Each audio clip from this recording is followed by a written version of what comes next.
మామూలు రాయిలాగా పడుకున్నాం దాన్ని మనం ఎంతో సమయాన్ని వృధా చేసుకుంటూ మామూలు రాయి అనుకున్నాం దాన్ని మనం.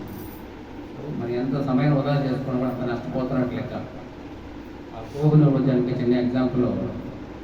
ముందుగా ఈ 41 days ప్రోగ్రామ్ అరేంజ్ చేసిన ప్రసాద్ దంపతులు కూడా ధన్యవాదాలు తెలియజేస్తున్నాను. ఎందుకంటే ఎవరైనా మనిషి మారాలంటే 1-2 రోజులు మారరు, వారం 10 రోజులు మారరు. మండల ధ్యానం అంటే ఆ మండల ధ్యానంలోనే దైవంతో నిమగ్నం అంటాం మనం. ఆ 41 days ఎందుకంటే మనిషిలో మార్పు కోసమే.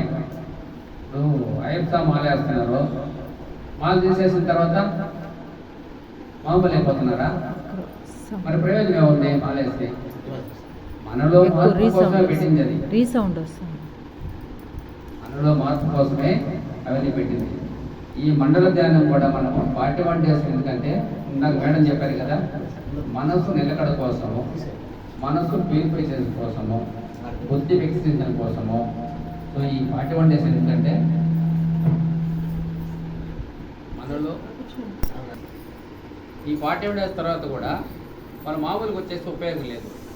ఈ 41 days ఎలా ఉన్నామో అలాగే నెక్స్ట్ కంటిన్యూస్గా అదే విధంగా ఉంటే లైఫ్ సక్సెస్గా ఉంటుందన్నమాట. ఎవరైనా ఆరోగ్యంగా ఆనందంగా జీవించాలంటే ధ్యానం ఒక్కటే మార్గము, వేరే మార్గం లేదు. అదే కోహ్లీ నిర్వచనము.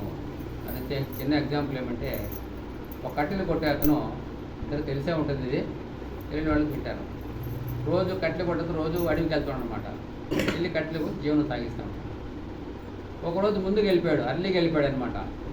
అల్లికి వెళ్ళిపోతే చీకటి, కట్టె కొట్టడానికి కనిపించవు. ఏం చేయాలి ఇంక అతను? ఆ వెలుతురు వచ్చేదాకా వెయిట్ చేయాలి కదా. వెలుతురు వచ్చేదాకా చిన్న నది ఉంటే నది ఒడ్డున కూర్చుంటాడు అతను. వెలుతురు వచ్చి కూర్చుంటాడు. కూర్చున్న తర్వాత కూర్చున్న చీకట్లో ఏదో చిన్న మూటలాగా కనిపిస్తుంది అతను చేత్తో. ఇంకేం చేయాలా? బోరు కొడుతుంది కదా.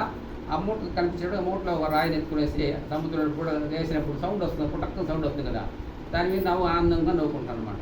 అలా ఒక్కొక్కటి వేసుకుంటూ నవ్వుకుంటూ ఉన్నారనమాట. ఇలా ఏమవుతుందంటే తెల్లవారిపోతే వెలుతురు వచ్చేస్తుంది అనమాట. చూస్తే సంచి అంతా ఖాళీ అయిపోతుంది. లాస్ట్లో ఒకటి మిగిలి ఉంటుంది అనమాట.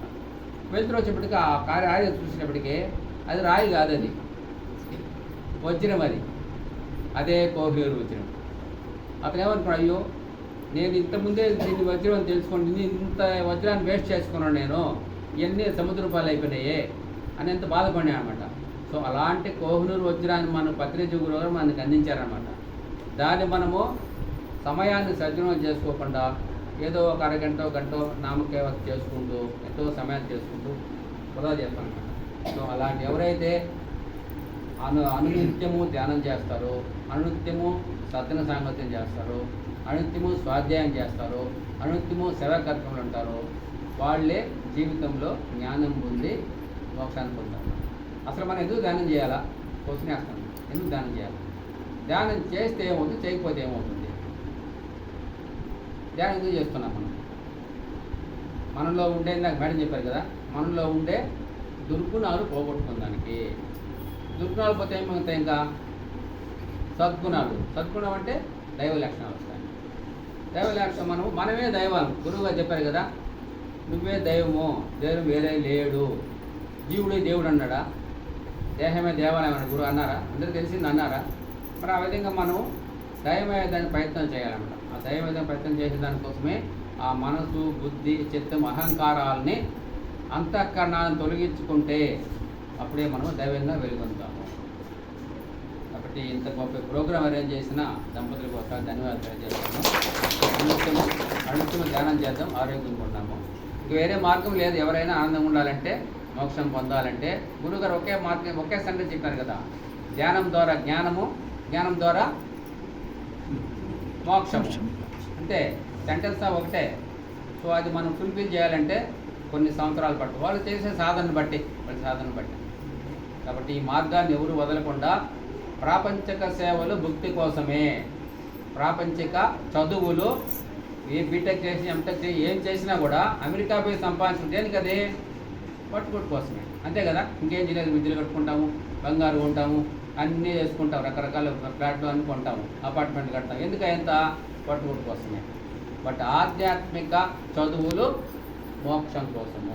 అలాంటి చదువులే చదవాలా. నాకు మేడం చెప్పారు కదా, మన చిన్నపిల్లలకి చిన్నప్పటి నుంచి భగవద్గీతని బోధించాలా, భగవద్గీత గురించి చెప్పాలా. స్కూల్లో చెప్పకపోయినా కూడా ఇంట్లోకి వచ్చినప్పుడు కూడా రోజు ఒక అధ్యాయము పిల్లల ద్వారా చదివించి దాని అర్థం చెప్తూ ఉంటే వాళ్ళు క్రమేపీ మార్పు అవుతున్నారు. కాబట్టి ఫస్ట్ ఏదైనా కూడా మార్పు రావాలంటే మనము అవలంబించాలి. ఫస్ట్ అవలంబించాలి అంటే ప్రాక్టీస్ చేయాలి. ప్రాక్టీస్ ఒకసారి 2 సార్లు రాదనమాట. Okay, thank you.